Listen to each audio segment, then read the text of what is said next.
आज की कहानी एक ऐसी फ्लाइट के सफर पर आधारित है जिसमें पैसेंजर के साथ साथ फ्लाइट के सारे क्रू मेंबर भी एक दूसरे के जिस्म को देखकर गर्म हो रहे थे, या ऐसा मानो वो सारे के सारे ही जिस्म के भूखे थे और किसी न किसी के साथ जमकर घपाघप करना चाहते थे। आज की कहानी शुरू होती है सोफिया नाम की एक खूबसूरत लड़की से। सोफिया का एक ही सपना था कि वो एक मशहूर एक्टर बने। वो किम नाम के एक्टर को अपना आइडियल भी मानती थी। एक दिन सोफिया अपने दोस्त जोंग से रिक्वेस्ट करती है और उसकी मदद से किम से मिलने का प्रोग्राम बनाती है।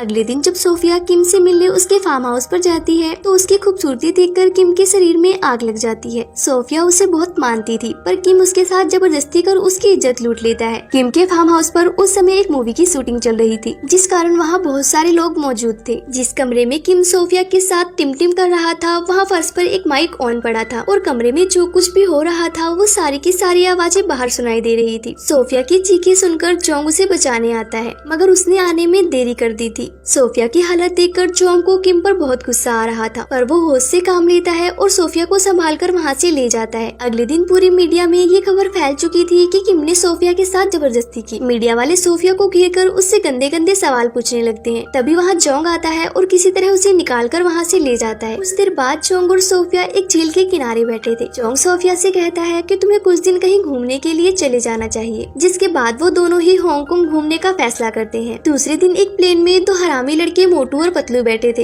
ये दोनों पहली बार प्लेन में सफर कर रहे थे और ये दोनों ही एयर होस्टेस को देखकर लार टपकाने लगती हैं। इसी प्लेन में किम भी सफर कर रहा था, जो वीआईपी क्लास में अकेला बैठा था और अपना समय बिताने के लिए गंदी गंदी वीडियोस देख रहा था। उसे देखकर एक एयर होस्टेस कैट की जिस्मानी भूख जाग जाती है और वो किम के बारे में बाकी एयर होस्टेस को बताती है और वो सभी भी किम के मजे लेने के लिए दिल मिलाने लगती हैं। इसी बीच स्टेसी नाम की एयर होस्टेस किम के पास आकर उसे लुभाने लगती है, मगर किम इतनी आसानी से किसी के जाल में फंसने वाला नहीं था। वो टेसी को मना कर देता है और टेसी मुंह लटकाकर वहाँ से चली जाती है। सोफिया और जोंग भी इसी प्लेन में सफर कर रहे थे। सोफिया को देखकर हम जान पाते हैं कि वो मन ही मन जोंग को पसंद करती है। कुछ देर बाद जोंग की नजर एक खूबसूरत लड़की ऐना पर पड़ती है। ऐना उस प्लेन में एयर होस्टेस थी और वो दोनों ही एक दूसरे को देखकर बहुत हैरान हो गए थे। दरअसल जोंग और ऐना 10 साल पहले एक ही स्कूल में पढ़ते थे। ऐना जोंग से बहुत प्यार करती थी, पर जोंग का ऐसा कोई इरादा नहीं था। तब के बाद से वो दोनों आज इस प्लेन में मिल रहे थे। उसी समय प्लेन में अनाउंसमेंट होती है कि प्लेन अपनी उड़ान भरने के लिए तैयार है, कृपया आप सभी अपनी अपनी सीट बेल्ट लगा लें।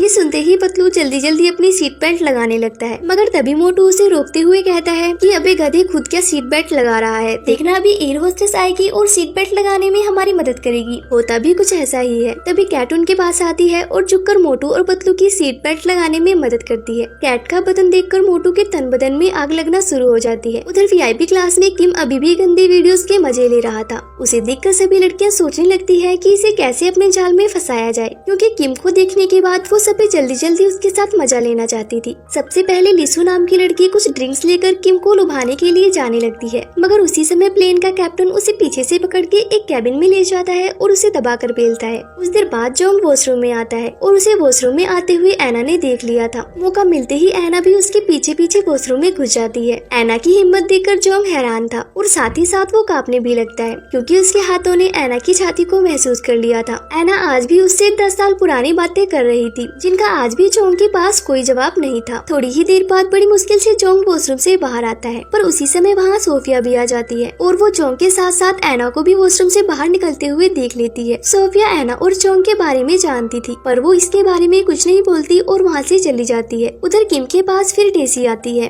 गंदी वीडियोस देखते देखते किम का भी पूरा मूड बना हुआ था और वो टेसी के साथ वहीं अपनी गर्मी निकालने लग जाता है। कुछ ही देर बाद पता चलता है कि वो तो बस सपना देख रहा था, लेकिन सपना देखकर वो मन ही मन ठान लेता है कि आज वो टेसी को घोड़ी बनाकर ही छोड़ेगा। दूसरी तरफ मोटू और पतलू अभी भी अपनी गंदी शरारतों में लगे हुए थे। वो अपने फोन का कैमरा ऑन कर उसे नीचे रख देती हैं, ताकि जब भी उनके पास कोई एयर होस्टेस आए तब वो उसकी गंदी तस्वीरें ले सकें। इसी बीच उनके बुलाने पर कैट उनके पास आती है और वो उसकी गंदी तस्वीर लेने में कामयाब भी हो जाते हैं, मगर कैट को भी इसके बारे में पता चल जाता है और वो मौका देखकर पतलू को अपने साथ वॉशरूम में ले जाती है, जहाँ पर वो दोनों एक दूसरे के साथ जी भर के टिम करते हैं। पतलू की परफॉर्मेंस देखकर कैट उस पर लट्टू हो जाती है और उसके लिए अच्छा खाना लेकर आती है। उन्हें देखकर मोटू को कुछ समझ नहीं आ रहा था कि ये सब क्या हो रहा है। उधर सोफिया अपनी सीट पर बैठी आराम से गाने सुन रही थी। तभी उसकी बगल वाली सीट पर किम आकर बैठ जाता है। सोफिया के पूछने पर किम उसे बताता है कि वीआईपी क्लास में जोंग और ऐना एक दूसरे से प्यार कर रहे हैं, इसलिए मैं तुम्हारे पास आ गया। अब किम सोफिया को एक वीडियो दिखाने लगता है जो उसने सोफिया के साथ अपने फार्म हाउस में जबरदस्ती जबरदस्ती करते हुए बनाई थी। सोफिया कुछ देर तो उसे झेलती है, उसके बाद वो उसे अपने साथ वॉशरूम में ले जाती है ताकि वो वॉशरूम में उसके मजे करवा सके। वॉशरूम में जाकर जैसे ही किम अपने कपड़े उतारता है तो सोफिया उसे वॉशरूम से बाहर ढकेल देती है, जहाँ सभी लोगों के सामने किम की इज्जत की धज्जियां उड़ जाती है। दरअसल सोफिया ने ऐसा इसलिए किया था ताकि वो किम से बदला ले सके। कुछ देर बाद प्लेन हांगकांग की धरती पर उतर जाता है और सभी यात्री अपनी अपनी मंजिल की तरफ चले जाते हैं। जोंग और सोफिया एक होटल में रुके थे। कमरों की कमी होने के कारण उन दोनों को एक ही कमरे में रुकना पड़ रहा था। सोफिया मौका देखकर जोंग से अपने प्यार का इजहार करती है, पर जोंग उसे कोई जवाब नहीं देता। सोफिया को मना करके जोंग को बिल्कुल भी अच्छा नहीं लग रहा था और वो ताजा हवा खाने कुछ देर कमरे के बाहर बैठ जाता है। तभी उसे किसी का फोन आता है। फोन पर उसका दोस्त था और वो जोंग से सोफिया को एक मूवी की ऑडिशन पर ले जाने की बात करता है।